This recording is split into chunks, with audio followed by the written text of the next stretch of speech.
Hello everyone. आज से हम लोग अपना पेपर जो है ऑपरेशन रिसर्च वो स्टार्ट करेंगे और उसका हम यूनिट 2 से स्टार्ट कर रहे हैं जो कि है गेम थियोरी। लेसन का नाम है गेम्स एंड स्ट्रेटजीज। और हाँ, ये वाला पेपर हम और विशाखा मैम मिलकर पढ़ाएंगे आप लोग को। ठीक, तो यूनिट 2 स्टार्ट करें पहले गेम थियोरी। तो गेम बेसिकली क्या है कि आप लोगों ने अपना वो किया होगा, पीडीएफ मैंने भेजा था तो आपने सारे नोट्स बना लिए होंगे। तो आप लोग ज़्यादातर अपनी कॉपी में से ही देख कर पढ़िए ताकि आप लोग को अच्छे से समझ आए, और कुछ अगर मिस्टेक हो गई हो तो उसको ठीक कर लीजिएगा। ठीक, तो हम लोग आते हैं अब गेम पर। तो गेम है क्या बेसिकली कि गेम खेलना तो सिखाना नहीं है इसमें, हम लोग पढ़ेंगे गेम के बारे में। तो गेम, यहाँ पर बात हो रही है किसी सिचुएशन को गेम बोल रहे हैं, जैसे कॉम्पिटिटिव सिचुएशन को। कॉम्पिटिटिव सिचुएशन कहाँ कहाँ हो सकती है? जहाँ पर कॉम्पिटिटर्स हों, जहाँ पर कंपटीशन हो लोगों में। जैसे कि गेम में तो होती है, जैसे कि जो प्लेज होते हैं, क्रिकेट हो गया, फुटबॉल मैचेस हो गए, ये सारी चीज़ों में तो कॉम्पिटिटिव सिचुएशन होती ही है, कॉम्पिटिटर्स होते हैं, कंपटीशन होता है। लेकिन और भी चीज़ें हैं, जैसे कि मार्केटिंग कंपनीज हैं, उन लोगों में ऐसी चीज़ें होती हैं, वो लोग अपनी स्ट्रैटेजी बनाती हैं। एक ही कम जैसे कि एक ही प्रोडक्ट की अलग अलग ढेर सारी कंपनियां हैं, तो अपनी अपनी हर कंपनी की अपनी अलग अलग स्ट्रैटेजीज होती हैं। एक की स्ट्रैटेजी होती है कि कभी कोई अपना प्रोडक्ट में 30% एक्स्ट्रा देने लगती है। कोई कंपनी क्या करती है कि अपने प्रोडक्ट की जो क्वांटिटी है वो बढ़ा देती है, या तो उसके पैसा घटा देती है। तो ये सारी चीज़ें होती हैं, ये उनकी स्ट्रैटेजीज होती हैं। कॉम्पिटिटिव सिचुएशन होती है इलेक्शंस में, जैसे कि इलेक्शन में दो पार्टियां या तीन पार्टियां एक ही पद पर जो होता है उस पर खड़ी होती हैं और अपनी अपनी स्ट्रेटेजी अपनाकर दूसरे को खराब बताती हैं, अपने को अच्छा बताती हैं। हर पार्टी यही करती है। तो ये भी हो गई एक तरीके की कॉम्पिटिटिव सिचुएशन। तो हम लोग अब देखेंगे कि डेफिनेशन में क्या लिखा है। A competitive situation will be called a game if it has following properties. कौन कौन सी प्रॉपर्टीज हैं? पहला है, there are a finite number of competitors. हम लोग के पास कम से कम कुछ ना कुछ कॉम्पिटिटर्स होने चाहिए, तभी तो गेम होगी। नहीं तो कॉम्पिटिटर ही नहीं होगा तो गेम कैसे होगी? तो हम लोग के पास कॉम्पिटिटर्स होने चाहिए, जिनको हम लोग पार्टिसिपेंट्स भी बोलते हैं, और उसको गेम थियोरी में उनको क्या बोलते हैं? उनको प्लेयर्स बोलते हैं। कोई भी कॉम्पिटिटिव सिचुएशन, जैसे कि इलेक्शन वाले जो पार्टियां हैं या फिर कोई गेम चल रही है उसमें जो पार्टिसिपेंट्स हैं या कॉम्पिटिटर्स हैं, सबको प्लेयर बोलेंगे हम लोग। ठीक, पहले तो हम लोग के पास प्लेयर होने चाहिए। फिर each player has a finite number of strategies या फिर अल्टरनेटिव्स अवेलेबल टू हिम। सभी प्लेयर, हर प्लेयर के पास अपनी कुछ स्ट्रेटजीज होनी ज़रूरी है। अगर स्ट्रेटजीज नहीं होंगी तो उसमें प्लेयर गेम होगी नहीं वहाँ पे, है ना। किसी की इलेक्शन में अगर दो पार्टियां एक दूसरे के खिलाफ खड़ी हैं तो स्ट्रेटजी अपनाएंगी नहीं, तो वहाँ पे कुछ लोगों को पता कैसे चलेगा कि कौन सी पार्टी अच्छा कर रही है, कौन सी पार्टी बुरी कर रही है? तो गेम आगे बढ़ेगी कैसे? बस पता चला कि जैसे जो पर्चा होता है, पर्चा भर दिया दोनों ने और जाके अपने घर में बैठ गए, तो लोगों को उनके बारे में जानने का मौका नहीं मिलेगा, उनके बारे में पता नहीं चलेगा। तो आगे कुछ भी कुछ समझ नहीं आएगा किसी को। तो उन सबको अपनी अपनी स्ट्रेटेजी होती है, और पता चला कि कोई जीता ही नहीं, कोई वोट ही देने नहीं आया, तो कोई फर्क ही नहीं हुआ, सब लोग नोटा पे वोट दे के चले गए, कोई जीता ही नहीं। तो इस तरीके से सबके पास स्ट्रेटेजीज होनी ज़रूरी होती हैं। ठीक, तो थर्ड देखते हैं। A play of the game takes place when each player और एम्प्लॉयज हिज स्ट्रेटेजी। और जब तक कि वो स्ट्रेटेजी एम्प्लॉय नहीं करेगा तब तक की जो प्ले है गेम का, वो हम लोग कहेंगे नहीं कि वो गेम है उसको, है ना। क्योंकि हम लोग इसमें स्ट्रेटेजी के बारे में ही पढ़ने वाले हैं, तो स्ट्रेटेजी ही नहीं होगी तो फिर गेम थ्योरी में गेम का उसमें मतलब ही नहीं है। ठीक, तो सबके पास अपनी अपनी स्ट्रेटेजीज होनी ज़रूरी है, उसको एम्प्लॉय करना भी ज़रूरी है। ये नहीं कि दो लोग खड़े हैं चुनाव में लड़ने के लिए, तो एक बोल रहा है कि तुम जीत जाओ, दूसरा बोल रहा है तुम जीत जाओ, तो एक दूसरे को जिता रहे हैं, तो कोई फ़ायदा ही नहीं है। ये क्या हुआ? गेम? ये कोई गेम नहीं हुई। तो अपनी अपनी स्ट्रेटेजीज होनी चाहिए ताकि उनको ज़्यादा से ज़्यादा प्रॉफिट हो सके और अगले वाले सामने वाले को ज़्यादा से ज़्यादा लॉस हो सके, या फिर उनको अगर लॉस हो रहा है तो लॉस को मिनिमाइज कर सकें वो लोग, कम से कम लॉस हो, और जो प्रॉफिट हो रहा है उसको मैक्सिमाइज कर सकें कि उनको ज़्यादा से ज़्यादा प्रॉफिट हो। यही तो होता है। फिर फोर्थ है every game results in an outcome. Her game का रिजल्ट निकलना ज़रूरी है।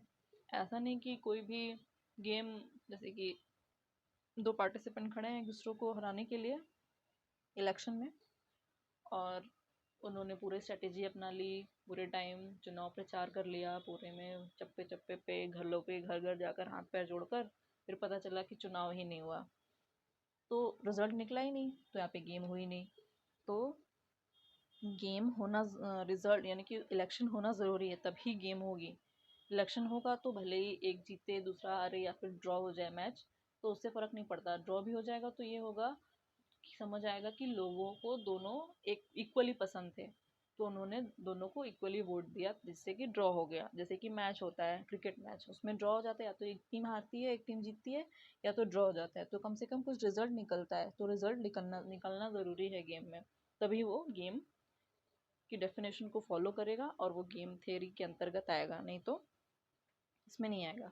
ठीक, तो पहली बात तो हम लोग के पास प्लेयर होना चाहिए, प्लेयर के पास स्ट्रेटेजी होनी चाहिए। थर्ड था कि स्ट्रेटेजी को अप्लाई भी करना चाहिए, और चौथा उस गेम का रिजल्ट भी निकलना चाहिए। तो ये चार चीज़ें ज़रूरी हैं, तभी जो कॉम्पिटिटिव सिचुएशन है उसको हम लोग गेम कहेंगे। ठीक, तो ये थी गेम की डेफिनेशन। अब आते हैं इसके एग्जाम्पल पर। एग्जाम्पल है candidates for an election. Election के बारे में तो पूरी चीज़ें बताई। ठीक, तो ये सारे के सारे कंडीशंस को फॉलो करती हैं। फिर है advertising and marketing campaigns by competing business firms. तो वही जो कंपनियां होती हैं एक दूसरे को हराने के लिए, एक मतलब कि दूसरे को हराने के लिए और खुद को जिताने के लिए, या फिर मैक्सिमम प्रॉफिट कमाने के लिए वो लोग स्ट्रेटजीज अपनाती हैं, और उसका रिजल्ट भी निकलता है।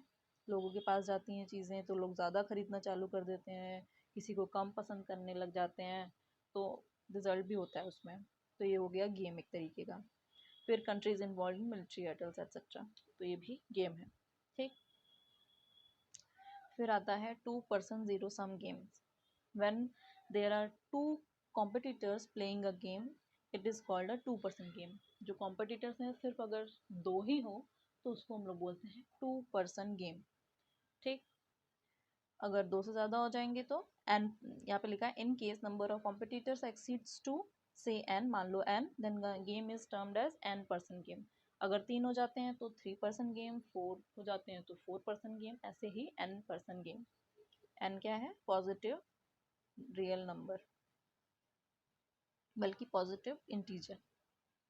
गेम्स हैविंग द, उसके बाद देखिए क्या लिखा है, games having the zero sum character that the, copy में देखिएगा अभी आप लोग थोड़ा, that the algebraic sum of gains and losses of all the players is zero are called zero sum game. Zero sum game की definition में क्या लिखा हुआ है कि अगर algebraic sum जो है, जो कॉम्पिटिटर्स हैं उनके लॉस या फिर गेन का, उसको algebraic sum कर दें तो वो ज़ीरो आना चाहिए, तो उसको बोलते हैं हम लोग ज़ीरो सम गेम। उसका मतलब क्या है थोड़ा देखिएगा। अगर हम लोग के पास तीन कॉम्पिटिटर्स हैं, मान लो कि ए बी सी, ठीक, तो मान लो ए को 10% का प्रॉफिट हो रहा है। ठीक, 10% का प्रॉफिट हो रहा है, इसका मतलब इसको पॉजिटिव, इसके पास पैसे जा रहे हैं।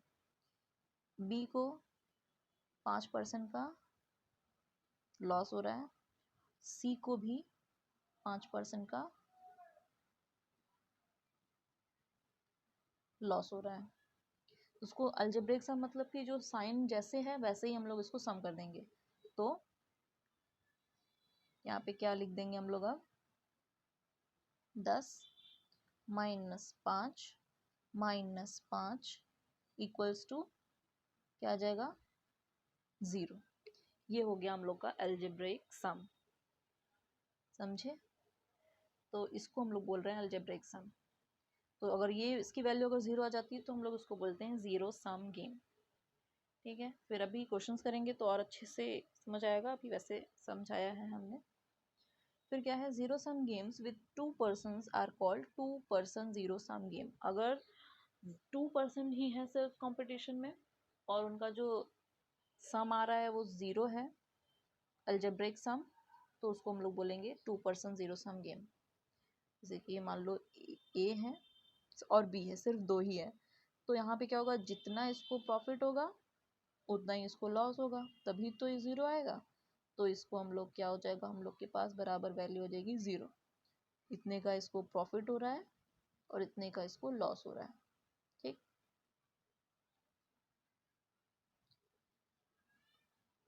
तो ये हो गया 2 पर्सन ज़ीरो सम, जिसमें सिर्फ 2 पर्सन हो और उनका जो प्रॉफिट और लॉस का जो सम है, अलजेब्रिक सम, वो 0 आ जाए, तो उसको हम लोग बोलते हैं 2 पर्सन ज़ीरो सम गेम्स। फिर है, in this case the loss और gain of one player is exactly equal to the gain और लॉस ऑफ द अदर। इसमें तो ऑब्वियस सी बात है कि अगर ज़ीरो सम हम लोग को चाहिए, तो अगर एक और सिर्फ 2 ही कॉम्पिटिटर्स हैं, ए के पास अगर 5% का प्रॉफिट हो रहा है, तो बी को 5% का लॉस होना ज़रूरी है, तभी वो 0 आएगा। तो दोनों एकदम एग्जैक्टली इक्वल होते हैं, बस माइनस साइन के साथ। ठीक, फिर if the sum of gains और losses is not equal to 0 then the game is of non zero sum. तो 0 के इक्वल नहीं होगा तो नॉन ज़ीरो सम हो जाएगा, नॉन ज़ीरो सम कैरेक्टर, और simply a non zero sum game. तो उसको हम लोग क्या बोलते हैं, नॉन ज़ीरो सम गेम। तो यहाँ पे ये सारी चीज़ें भी ध्यान से लिखिएगा। ये डेफिनेशन हो सकता है एग्जाम में पूछ ले। ये हो गया, उसके पीछे लिखा हुआ था क्या कि यहाँ पर था कुछ एन पर्सन गेम क्या होती है, यहाँ पे है एन पर्सन गेम। तो हो सकता है ये सारी चीज़ें एग्जाम में आ जाएं, नहीं भी आ सकती हैं लेकिन आ भी सकती हैं, तो ये सब चीज़ें ध्यान में रखिएगा, काफ़ी सिंपल है। फिर है सम बेसिक टर्म्स, जो उसमें टर्म्स यूज़ किए जा रहे हैं उनकी डेफिनेशंस हैं। पहला है प्लेयर, ये हम लोग पहले पढ़ चुके हैं इसके पीछे। The competitors in the game are known as players. जो कॉम्पिटिटर्स हैं गेम में उनको हम लोग प्लेयर्स बोलते हैं। A player may be individual or group of individuals or an organization. Player एक अकेला इंसान भी हो सकता है, ग्रुप ऑफ इंडिविजुअल्स मतलब कि 2 ग्रुप हो सकते हैं। मान लो कि ए बी, अगर प्लेयर अकेला इंसान है तो एक इंसान है, एक लड़का है उसका नाम ए, दूसरा लड़का उसका नाम बी, तो 2 इंडिविजुअल्स हो गए। और अगर कुछ 10 लोगों का ग्रुप ए है, 20 लोगों का ग्रुप बी है, तो ये ग्रुप ऑफ इंडिविजुअल्स हो गए। और कम 2, और लिखा है ऑर्गेनाइजेशन, 2 कंपनीज हो सकती हैं, तो ये सब सभी को हम लोग प्लेयर बोलेंगे, इंडिविजुअल्स को भी और ग्रुप ऑफ इंडिविजुअल्स को भी, और ऑर्गेनाइजेशन हुई तो उसको भी। फिर सेकेंड है strategy. A strategy for a player is defined as a set of rules or alternative course of action available to player based on advanced knowledge। Strategy को कैसे डिफाइन कर रहे हैं हम लोग, सेट ऑफ रूल्स हैं। Strategy क्या होती है, एक तरीके की रूल्स हैं जो वो उस किसी भी कॉम्पिटिटिव सिचुएशन में जिसमें वो खड़ा है, उसकी जो प्रीवियस नॉलेज है, उसकी एडवांस नॉलेज है, पहले वाली नॉलेज है जिससे वो देख कर आया है, तो उसके हिसाब से वो उस पर डिसाइड करता है कि उसको क्या अडॉप्ट करना है, क्या चीज़ें, कौन सी चीज़ें और कौन सी चीज़ें नहीं अडॉप्ट करनी है, तो उसको उसकी स्ट्रेटेजी कहते हैं। जैसे कि मान लो किसी इलेक्शन में कोई इंसान खड़ा है कि हमें इस पद पे चुनाव लड़ना है, इस कुर्सी के लिए, तो वो पहले अचानक से तो जाके वो वहाँ पे खड़ा, मतलब कि पर्चा नहीं भर दिया वो कि हमें लड़ना है। वो पहले काफ़ी साल से वहाँ पे वहाँ के लोगों के संपर्क में रहा होगा, या फिर इसके बारे में स्टडी किया होगा, जो उसको सारी जानकारी इकट्ठा किया होगा, तब आया होगा। तो बस वही जो पहले की जो उसकी नॉलेज है, एडवांस नॉलेज है, उसके हिसाब से वो तय करता है कि हमें क्या उसमें से यूज़ करना है क्या नहीं। कुछ लोग होते हैं अच्छी चीज़ें अडॉप्ट करते हैं, कुछ लोग बुरी चीज़ें अडॉप्ट करते हैं, तो उनके ऊपर है, लेकिन इसको हम लोग बोलते हैं स्ट्रेटेजी। की स्ट्रेटेजी क्या है, A strategy may be of 2 types, pure strategy और मिक्स्ड स्ट्रेटेजी। प्योर स्ट्रेटेजी क्या होती है, देखिए pure strategy if the player selects, यहाँ पे सेलेक्ट्स लिखा है, ठीक selects the same strategy at each time, then it is called pure strategy. Pure strategy को का मतलब होता है कि अगर वो एक ही स्ट्रेटेजी को हर टाइम यूज करे तो उसको हम लोग प्योर स्ट्रेटेजी बोलते हैं। मान लो कि दो प्लेयर्स हैं ए और बी, ए को पता है कि बी की स्ट्रेटेजी क्या है और हर टाइम वो वही यूज करेगा, और बी को भी पता है कि ए की स्ट्रेटेजी क्या है और हर टाइम वही यूज करेगा, एक दूसरे को पता है कि आगे क्या होने वाला है, तो उसको हम लोग बोलते हैं pure strategy. In this case, each player knows exactly what the other player is going to do. The objectives of players is to maximize the gains or minimize the loss.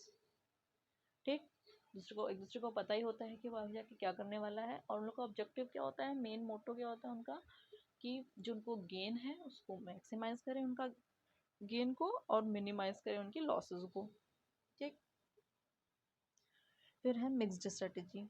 Mixed strategy क्या होती है, when the players use a combination of strategies and each player always kept guessing as to which course of action is to be selected by the other player at particular occasions।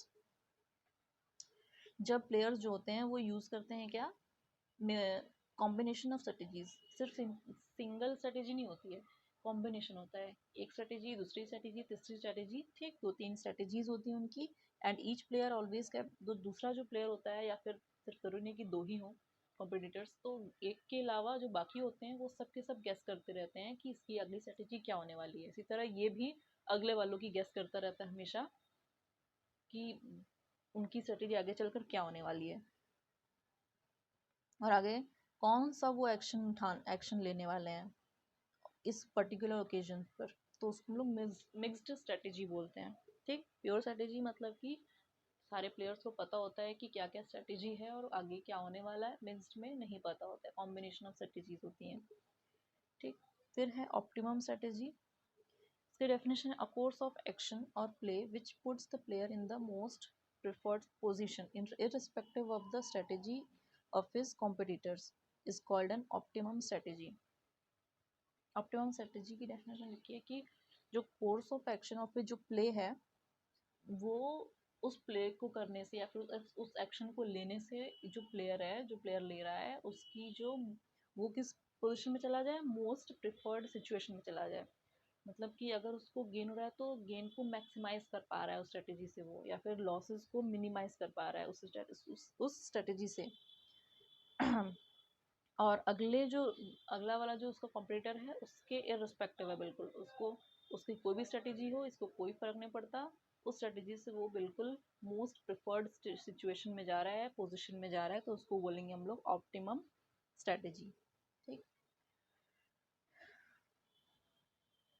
कुछ अगर आप लोग को doubt आ रहा हो तो आप लोग ग्रुप में या फिर पर्सनली मैसेज करके पूछ सकते हैं। और अगर वीडियो बनाने का सवाल है तो वीडियो इसलिए बना रहे हैं हम क्योंकि हो सकता है कि लाइव क्लासेस में किसी का नेट चला जाए या फिर बातचीत होती रहती है, कोई म्यूट करना भूल जाता है, और ये सारी चीज़ें प्रॉब्लम्स होती हैं, इस वजह से हम रिकॉर्डेड क्लासेस लेंगे। अगर कुछ दिक्कत होगी तो बताइएगा यहाँ कमेंट में, सब लोग अगर कोई भी दिक्कत होगी तो कुछ भी दिक्कत होगी तो उसको लिख सकते हैं, कोई प्रॉब्लम नहीं है। ठीक, तो और ये सारी जो optimum strategy, value of the game है, क्वेश्चन से ज़्यादा अच्छे से समझ आएंगी। ये इसकी डेफिनेशन है, उसको पढ़ लीजिए, क्वेश्चन में और अच्छे समझ आएगा। ठीक, तो हम लोग भी क्वेश्चन करेंगे, आज नहीं लेकिन अगली क्लास में। फिर है value of the game. It is expected payoff play when all the players of the game follow their optimum strategy। जब सारे के सारे जो प्लेयर्स होंगे वो अपनी ऑप्टिमम स्ट्रेटजी को यूज़ करेंगे, तो जो एक्सपेक्टेड पे ऑफ होगा, पे ऑफ मतलब कि या तो लॉस या तो गेन, इसको हम लोग पे ऑफ बोल रहे हैं कंबाइनली ना। तो जो एक्सपेक्ट किए होंगे पे ऑफ वो लोग ऑप्टिमम स्ट्रेटजी को अप्लाई करने के बाद, उसको हम लोग बोलते हैं वैल्यू ऑफ द गेम। फिर लिखा है the game is called fair if the value of the game is 0 but unfair if it is non 0। अगर वैल्यू ऑफ गेम है अगर 0 तो गेम हम लोग का फेयर है, और नॉन 0 है तो गेम अनफेयर। ठीक, पे ऑफ मैट्रिक्स क्या होती है? When the player selects their particular strategies, the payoff gains or loses. Payoff मतलब gains or loses can be represented in the form of a matrix called payoff matrix. जब जो players होते हैं अपनी strategy को यूज़ करते हैं तो हम लोग उसको एक मैट्रिक्स के फॉर्म में लिख सकते हैं। उनकी जो स्ट्रेटजीज होती हैं उनके जो पे ऑफ्स होते हैं, स्ट्रेटजीज को भी लिखेंगे हम लोग, पे ऑफ को भी लिखेंगे, उसको मैट्रिक्स फॉर्म में लिख सकते हैं, उसको बोलते हैं पे ऑफ मैट्रिक्स। तो कैसे लिख सकते हैं वो आगे है। ठीक, तो अगला है, हाँ, let player A, capital A है ये, हैव एम स्ट्रेटजीज। अगर प्लेयर ए के पास एम स्ट्रेटजीज हैं, A1 A2 AM, and player B के पास n है, B1 B2 BN, here it is assumed that each player has his choice from amongst the pure strategies. और यहाँ पर हम लोग प्योर स्ट्रेटेजी लेके चल रहे हैं कि ए को पता है कि बी की क्या क्या स्ट्रेटेजीज हो सकती हैं और बी को पता है कि ए की क्या क्या स्ट्रेटेजीज हो सकती हैं। ठीक, यहाँ पे हम लोग प्योर स्ट्रेटेजी के बारे में बात कर रहे हैं, आगे चलकर हम लोग मिक्स्ड स्ट्रेटेजी पढ़ेंगे। Also, it is assumed that player A is always the gainer and the player is always loser. तो हम लोग यहाँ पर हमें ये अज्यूम करके चलेंगे कि जो प्लेयर ए होगा वो हमेशा उसको गेन होगा और बी को हमेशा लॉस होगा। और ए आई जे क्या है? पे ऑफ्स हैं। मैट्रिक्स पे ऑफ मैट्रिक्स में जो उसके एलिमेंट्स होंगे, जैसे यहाँ पे लिखा हुआ है A11 A12 A1n A21 22 2n, ये सारे क्या है? पे ऑफ मैट्रिक्स के पे ऑफ्स हैं।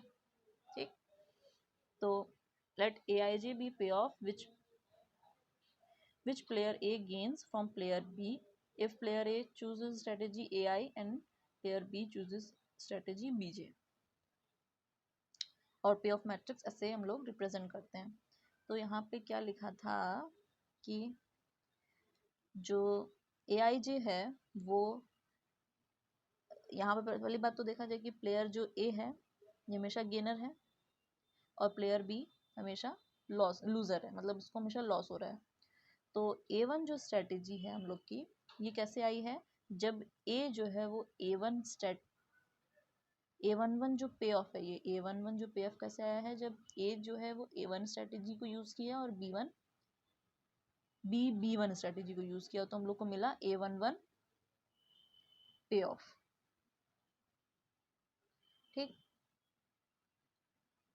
फिर A22 कैसे मिला हम लोग को? जब A जो है A1 स्ट्रेटेजी यूज किया और B2 स्ट्रेटेजी यूज किया, तो हम लोग को मिला 812। इसी तरह AM स्ट्रेटेजी जब A यूज किया तो हम लोग को मिला AM, और जब B1 स्ट्रेटेजी यूज किया तो BM1। ठीक, इसी तरह सारे मैट्रिक्स बने हुए हैं यहाँ पर। ठीक, फिर लिखा है the payoff matrix to B is minus AIJ।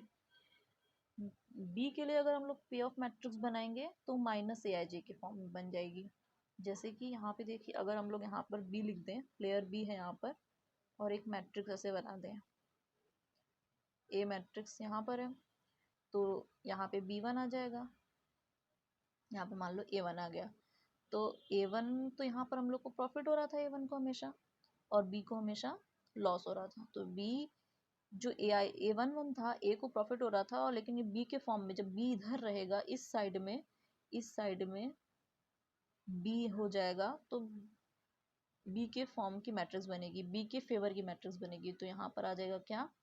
A11, लेकिन ये हो जाएगा माइनस में, क्योंकि ये A को गेन हो रहा है, B को गेन नहीं हो रहा है। B को गेन होता तो यहाँ पर पॉजिटिव लिखते, B को माइनस हो रहा है, मतलब कि लॉस हो रहा है।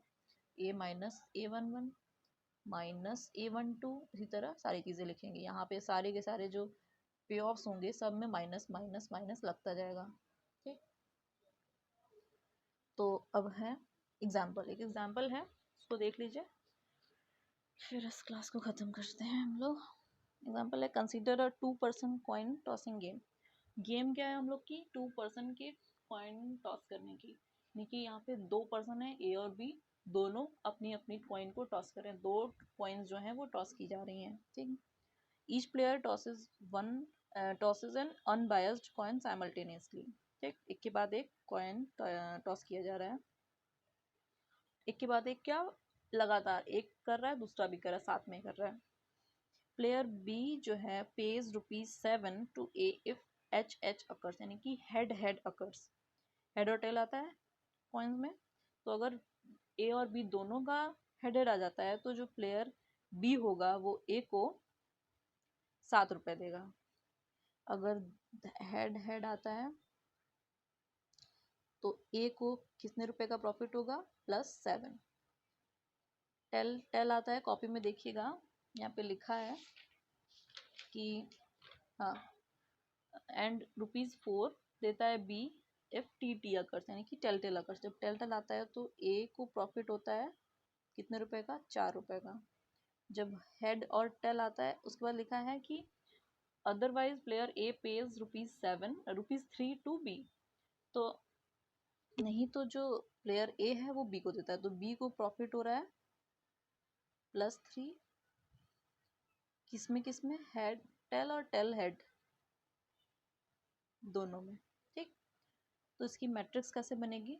और अगर ए की जो मैट्रिक्स बन रही है उसके फॉर्म में देखा जाए तो ए के पास से माइनस हो रहा है ₹3 इन दोनों के केस में। और इसी तरह यहाँ पे लिख सकते हैं कि बी के पास से ₹7 जा रहे हैं, बी के पास -7 आ रहा है, यहाँ पे ब्रैकेट भी लगा सकते हैं। और बी के पास से -4 हो रहा है। ठीक,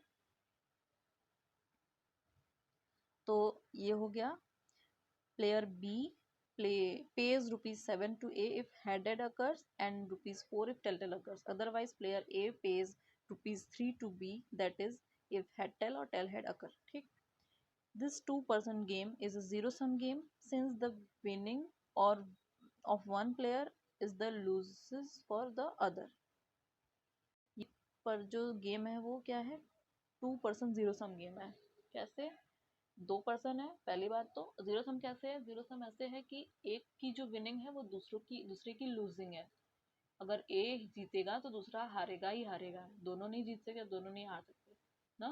तो ये हो गया 2-person जीरो सम गेम। फिर लिखा है each player has his choice from amongst two pure strategies H and T। यहाँ पे सिर्फ 2 स्ट्रेटेजीज हैं और प्योर हैं ना। इन लोगों को पता है कि या तो हेड आएगा या तो टेल आएगा, पहले से मालूम है, कुछ और नहीं आ सकता। तो ये हो गई हम लोग की प्योर स्ट्रेटेजीज और सिर्फ 2 स्ट्रेटेजीज हो गई।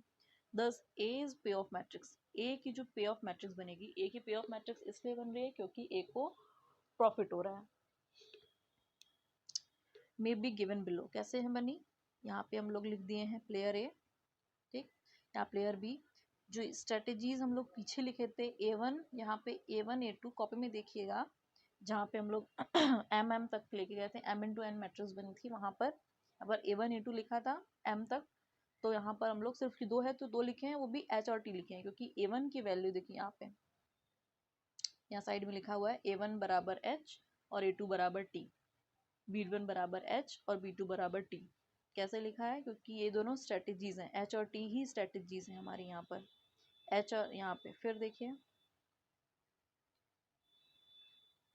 फिर लिखा था कि हेड हेड आएगा तो जो A है वो बी ए को ₹7 देगा। तो यहाँ पे देखिए हेड और हेड है, ए के फेवर में मैट्रिक्स बनी हुई है, तो हेड हेड पे ₹7 मिले ए को पॉजिटिव, यानी कि ए को प्रॉफिट हो रहा है। फिर टेल टेल पर ₹4 पॉजिटिव है, यानी कि इसको प्रॉफिट हो रहा है।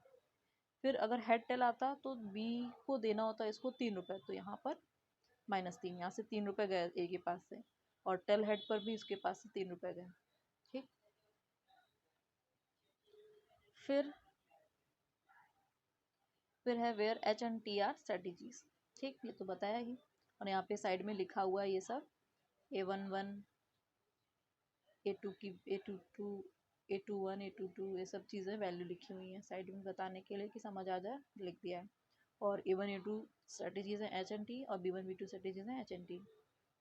फिर लिखा है क्लियरली द एंट्रीज इन बीज पे of matrix will be just negative of the corresponding entries in AI's पे ऑफ मैट्रिक्स। और बी की पे ऑफ मैट्रिक्स में जो वैल्यूज पे ऑफ होंगे, यानी कि जो वैल्यूज होंगी जस्ट नेगेटिव होंगी ए के पे ऑफ मैट्रिक्स से। कैसे? देखिए यहाँ पे बना भी हुआ है, यहाँ पे प्लेयर बी है, ये प्लेयर बी बना दिया, यहाँ पे प्लेयर बी को रख दिया, यहाँ पे प्लेयर ए को रख दिया। तो प्लेयर बी जो है वो 7 रुपये दे रहा था ए को, 7 रुपये दे रहा था किसको, ए को, जब हेड हेड आ रहा था। तो यहाँ पर हेड हेड, यहाँ पे देखो एच है और ये है टी, तो हेड आ रहा है यहाँ पर, हेड हेड, तो 7 रुपये दे रहा था तो -7, और जब क्या आ रहा था, टेल टेल आ रहा था, टेल टेल आ रहा था तो 4 रुपये दे रहा था तो यहाँ पे -4 है।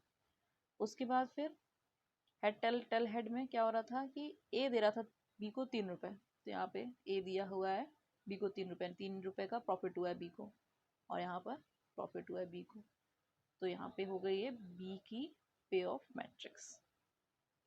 ठीक, तो ये अगली जो है ये हेडिंग ये इनकम्प्लीट है, इसमें फिर अगले पीडीएफ में इसको डाल के देंगे तो उसके बारे में बताएंगे। अभी आज के लिए इतना ही। अगर कुछ भी डाउट हो आप लोग को तो आप लोग ग्रुप में मैसेज करके फ़ोटो लेकर कैसे भी करके पूछ सकते हैं, पर्सनली पूछ सकते हैं, यहाँ कमेंट लिख के जा सकते हैं, जैसे मन हो वैसे कर सकते हैं, बस सबको समझ आना चाहिए।